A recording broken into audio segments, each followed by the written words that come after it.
আশ্বিনের শারদ প্রাতে বেজে উঠেছে আলোক মঞ্জিত।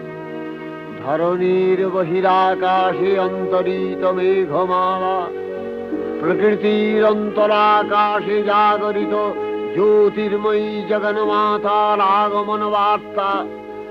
আনন্দময়ী মহামায়ার পদধ্বনি অসীম ছন্দে বেজে উঠে রূপলোক ও রসলোকে আনে নবভাব মাধুরীর সঞ্জীবন। তাই আনন্দিতা শ্যামলী মাতৃকার চিন্ময়ীকে মৃন্ময়ীতে আবাহন। আজ চিৎশক্তি রূপিণী বিশ্বজননীর শারদশ্রী বিমণ্ডিতা প্রতিমা মন্দিরে মন্দিরে ধ্যান বোধিতা। সিংহস্থা শশিশেখরা